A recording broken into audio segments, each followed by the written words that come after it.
तू खूप लहान होतीस तेव्हा. आई, मी नाना आणि आई हे बघ हे काय आहे? त्या ठोबरेने माझा लेख तर छापलेलाच नाहीये. वर त्या दूषित पाणी विकणाऱ्या कंपनीने हे पाठवलंय मला. बघितलंस ना काय माणसं असतात जगात ती. तुला तरी काय अक्कल आहे की नाही अनु? कधी सांगितलंस तू मला? कधी पार्सल आले? तू आज सांगतेस मला? अगं नाही लक्षात राहिलं माझ्या, विसरले मी. असं कसं विसरू शकते? इतकी महत्त्वाची गोष्ट विसरतेस तू? शांत राहा, शांतपणे ऐक ना ती काय अगं मी कशी शांत राहू? आकांक्षा जरा आकांक्षा काय झालं तुला? डोळे उघड. आकांक्षा तू पाणी घेऊन अगं बघ ना कशी आहे. पाणी घेऊन पण आकांक्षा मी आणते पाणी. राजा उठ, मावशीकडे आहे. उठ, आर यू फीलिंग ओके नाव? आकांक्षा बोल जरा काहीतरी. तुला तू कॉफी घेणार राजा? कॉफी? एक मिनिट बाबा, ताईला सांग कॉफी करायला. लवकर जा. आकांक्षा राजा उठ. आकांक्षा मावशीकडे उठ. उठ, हळू हळू हळू हळू. आकांक्षा आर यू फीलिंग ओके? ए बाबा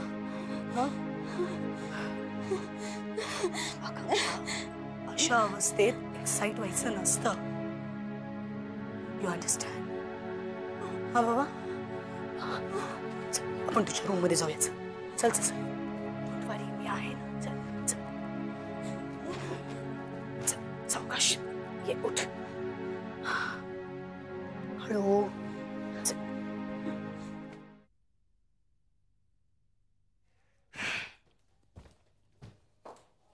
अगं अनु, तू ते पार्सल कुठे ठेवलंस? आतल्या कपाटात ठेवलंय मी व्यवस्थित. त्या नोटा आणि ते धमकीचं पत्र सुद्धा. आई, तुला एक विचारू? हेच विचारणार आहेस ना की आपण हे सगळं मोहनला सांगूया का? नाही, सांगण्यात काही गैर आहे असं वाटत नाही मला. पण तरी सुद्धा अनु, आजपर्यंत आपल्या घरातले प्रॉब्लेम्स आपणच सोडवलेत. म्हणजे मला तरी असं वाटतं की पॅनिक न होता अतिशय शांतपणे विचार करून आपल्याला पावलं उचलली पाहिजेत. आई, पण अशा प्रकारे नोटा धमकीची पत्र येणं ही काही लहान बाब नाहीये. अगं यात नक्की पैसेवाली मंडळी सामील असणं, शिवाय त्यांचे हात वरपर्यंत पोहोचलेले असणं. मला वाटतं की या सगळ्या प्रकरणात मोहनच आपल्याला मदत करू शकेल. नाही, मलाही तसंच वाटतंय. पण नाही, आपण आधी आकांक्षाला विचारू आणि मग काय ते करूया. कारण आपल्याकडे काहीच डिटेल्स नाही आहेत. आणि ज्या अर्थी ती स्टोरी छापते त्या अर्थी तिला नक्कीच माहिती असणार की ह्या स्टोरीमुळे नक्की कोण दुखावलं जाणार आहे. आई, तू पण कमाल करतेस. आता काय मी लगेच उठून त्याला बोलवायला निघालीये का? पण तुम्ही नेहमी मला चिडवता मोहनचं नाव घेतल्यावर, इन्स्पेक्टर म्हणून. पण आई, अगं तो खरंच खूप मोठा अधिकारी आहे. शिवाय खूप डेअरिंगबाज आहे. एवढी मोठी झालीस तरी सुद्धा लहान मुलांसारखं बोलतेस तू कधी कधी. अनु, तुला माहिती नसेल पण तुझ्यापेक्षा जास्त माहिती आहे मला मोहनची. तुझ्या अपरोक्ष मी नलवत्तालाही भेटून आले. आई, अगं सीआयडीत नक्की कोण आहे, मोहन की तू? अनु, मी तुझी आई आहे, एवढं विसरू नकोस. असो, आपलं विषयांतर होत आहे. तू म्हणतेस तसं आपण मोहनला सांगूया, पण त्याला तू घरी बोलव. म्हणजे पोलीस स्टेशनमध्ये आपली सगळ्यांची वरात नको. पण तुला खरंच असं वाटतं की तो त्याच्यामध्ये लक्ष घालेल? नाही म्हणजे नोटा धमक्यांची पत्र हे सगळं त्याच्या दृष्टीने. अगं तू एक गोष्ट विसरतीयस.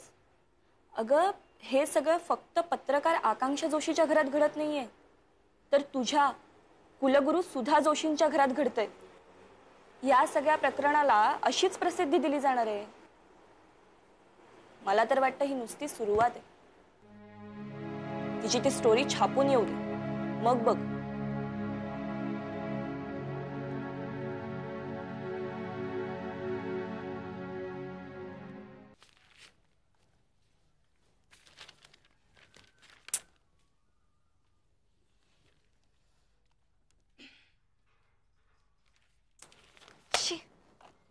फोन आपटून काय होणार बाळा?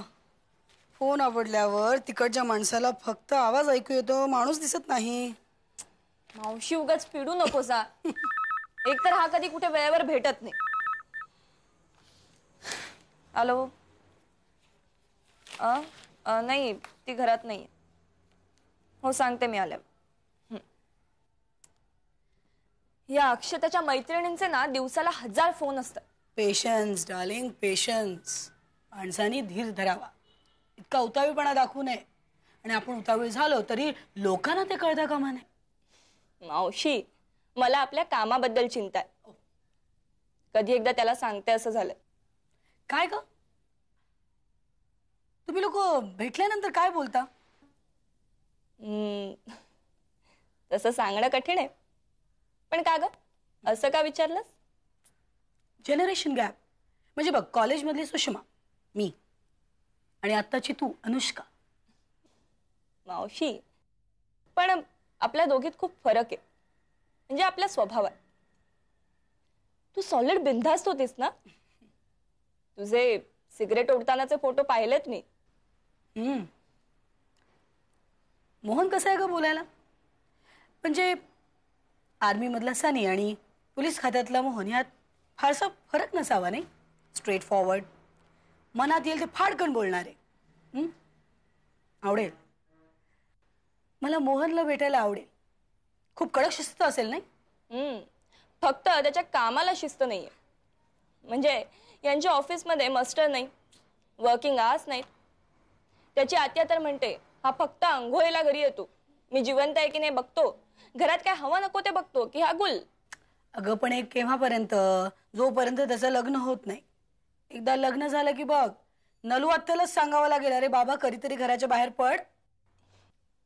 अगं बाई, काय येडू लाजलं माझं. पण तसं काही होणार नाही. मावशी, अगं तो एकदा कामाला गेला ना की 2-2, 3-3 दिवस गायब असतो. मग आमचा कॉन्टॅक्टही होत नाही. अशा वेळेस आपल्या हातात फक्त त्याची वाट पाहणं आणि वाईट साईड स्वप्न बघणं.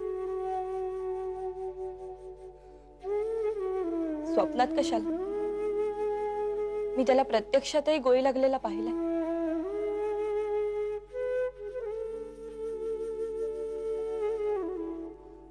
त्याचा फोन आला नाही ना की ही सगळी असली दृश्य आठवायला लागतात.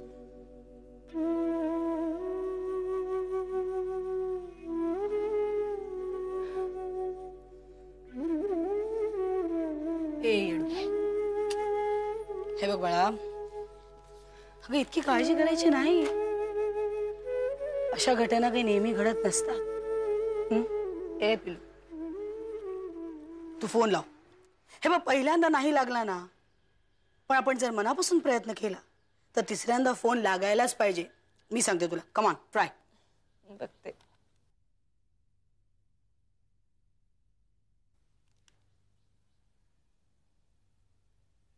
हॅलो, अनु बोलते. अरे आहेस कुठे तू? आज जरा घरी ये ना. नाही, मी नाही येत, तूच ये. जरा अर्जंट काम आहे. नाही बाबा, पर्सनल नाही, ऑफिशियल आहे. व्हाईस चान्सलर सुधा जोशींची ऑर्डर आहे आणि माझी रिक्वेस्ट आहे. नाही, ताईचं काम. तू घरी ये ना, मग सांगते. नक्की आहे, आम्ही सगळे वाट बघतो. बाय.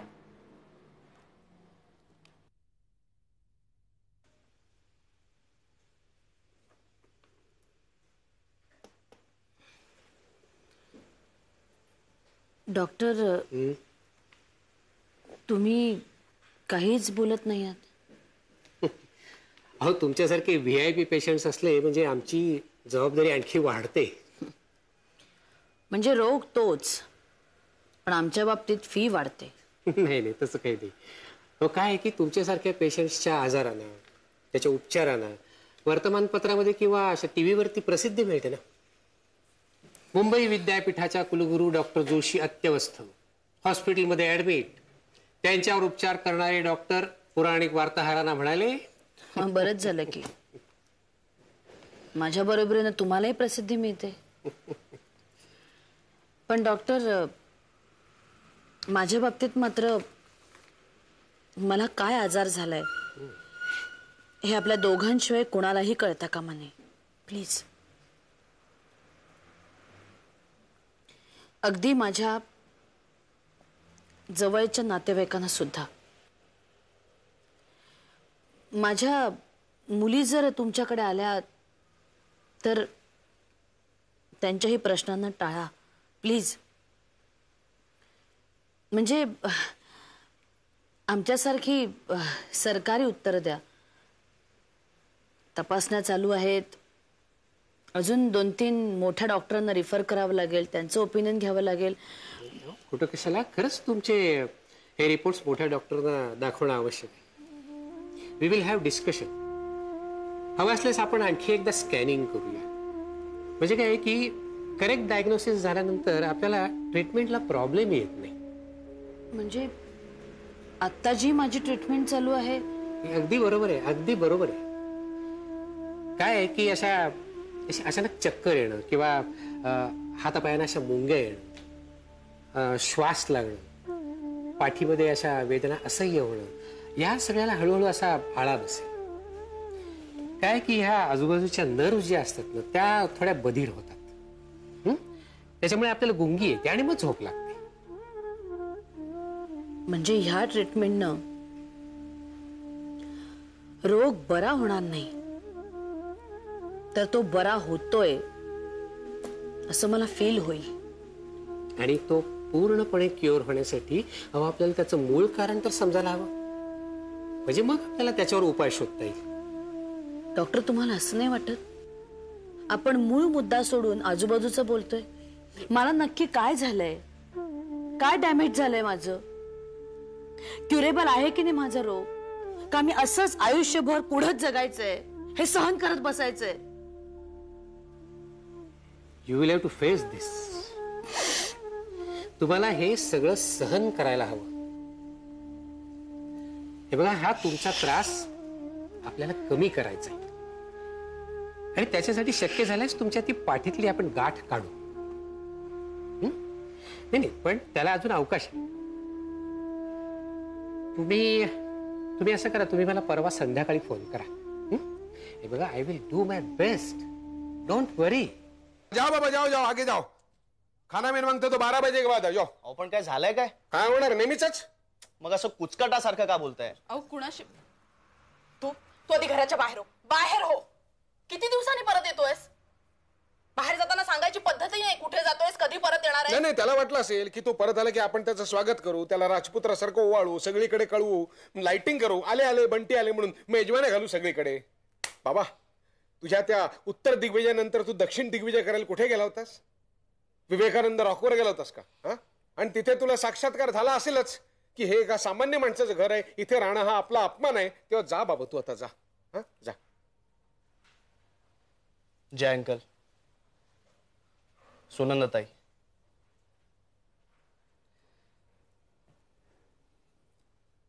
मी असं न सांगता घर सोडून जातो हे काय तुमच्यासाठी नवीन नाहीये. बरं, मी कुठलेही बेकायदेशीर अनैतिक धंदे करत नाही, हेही मी तुम्हाला कित्येक दिवस सांगत आलोय. आता बेकायदेशीर काय आणि अनैतिक काय यावर आपले वाद आहेत, ही गोष्ट वेगळी. नाही, वादबीत काय नाही. वाद मिटले. तुझं सगळं पटलं आम्हाला. सगळं पटलं. तू मोठा आहेस आणि आम्ही सामान्य शिक्षक आहोत. आम्ही काय तुझ्या लायकीच नाही. आणि तुला दुसरं सांगतो बाबा, हे माझं घर आहे, ही निमकरांची खानावळ नाही की बाबा कधी यावं, कधी जावं, कधी जेवावं, काही करावं. तेव्हा तू असं कर, तू इथनं जा. किंवा त्याच्यापेक्षा तू एक काम कर, तू हिच्यापेक्षा कधी श्रीमंत ताई शोध, तिच्याकडे तू कधी जा, कधी ये, गायब हो, कधी जेव, तिला काय वाटेल ते सांग, काय वाटेल ते कर. तू एनफ इज एनफ.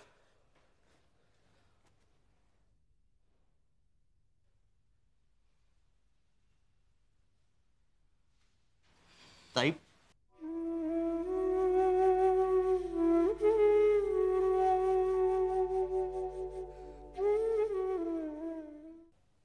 अहो, मी काय म्हणते, उद्या ऑफिसमधून येताना ना ती अशी छान पोस्टर्स मिळतात ना, बाळाची, नंतर देवांची वगैरे मिळतात पा, ती घेऊन या ना.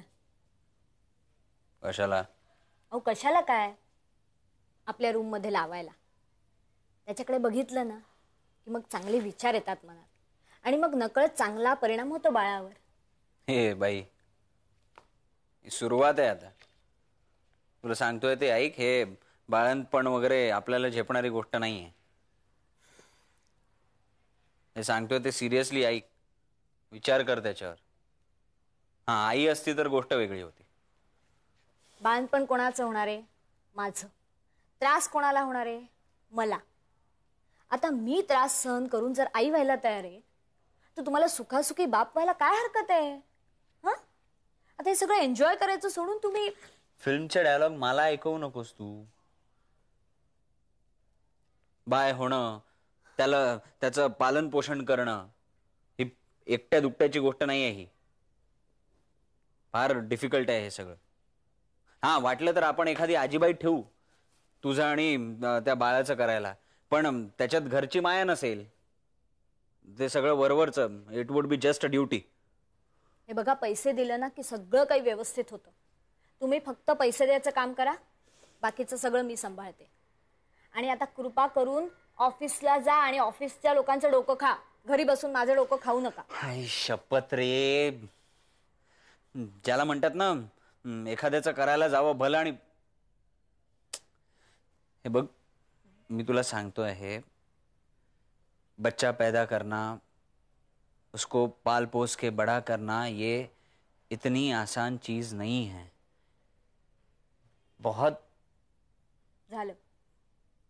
मराठीत सांगून झालं, आता हिंदीतही सांगून झालं, आता इंग्रजीतही सांगून टाका. मी म्हणते त्या आकांक्षाला विचार. आपल्यामध्ये तिचा विषय का? मी बोलतोय तिच्याबद्दल. मी इथे सिरियसली काहीतरी सांगतोय ना. तू कर टिंगल. भारतात रोज आया होतात, त्यात तू एक, तुझी एक भर. I am seriously telling you, it is very difficult. It is very difficult to be a good mother. झालं. इंग्रजीत सुद्धा सांगून झालं. अहो, एवढा मोठा वीरेंद्र शिरोडकर एवढ्या सगळ्या वावटाळातून व्यवस्थित सांभाळला. मग लहान वीरू, त्याचं संगोपन, त्याला तुमच्यासारखं नावारूपाला आणणं मला जमणार नाही. व्यवस्थित जमेल. तुम्ही फक्त चित्र आणण्याचं काम करा, बाकीचं सगळं मी सांभाळते. ताई चहा. आणि तुला? माझं झालंय.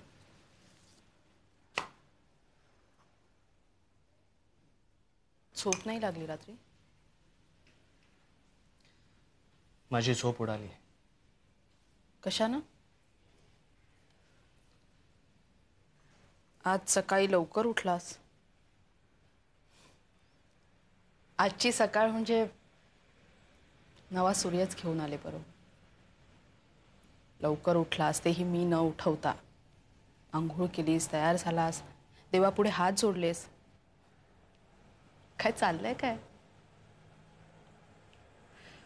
बंटी, अरे तुझ्यासारखा गुणी मुलगा शोधून सापडणार. तू जर तुझं आयुष्य असं शिस्तीत आखलंस ना, तू जास्तीत जास्त यश मिळवशील. खात्री आहे मला आणि जया अंकलला. थँक्यू. अरे असं रे काय करतोस बंटी? ताई, ताई मला वाटेल तसं मी वागत होतो. त्यामुळे तुम्हाला खूप मनस्ताप झाल्याची जाणीव आहे मला.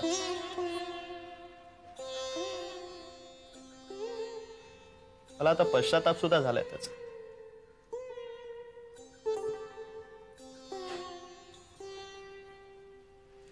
यापुढे माझ्या कुठल्याही गोष्टीमुळे तुम्हाला माझ्यावर रागवावं लागेल असं नाही वागणार. आज अगदी जाहीरनामाच वाचतोस की काय तुझा? आणि त्यातील प्रत्येक कलमाबरोबर मी वागेन सुद्धा. आजचा दिवस म्हणजे सोनियाचाच दिवस म्हणायला पाहिजे. दृष्टच काढते तुझी. ताई, मी आता जेवणाची वेळ सुद्धा पाळी. दुपारी 12 वाजता म्हणजे 12 वाजता. आणि रात्री 9 वाजता सगळ्यांबरोबर असेल मी जेवायला. आणि मग जेवून जो बाहेर पडशील तो मध्यरात्री परत येशील. नाही, मी घरीच राहीन. वर्षाला गणित शिकवीन, तिचा अभ्यास घेईन. तरी माझं वाचन सुद्धा खूप कमी झालंय, ते वाढवीन. खूप खूप करीन मी, नक्की. तू हे जे सगळं मला सांगितलंस ना ते जया अंकलला सांग. त्यांना खूप आनंद होईल रे. मी नाही सांगणार, मी प्रत्यक्ष करून दाखवेन. चिमटा काढ. ताई, ऑल दी बेस्ट.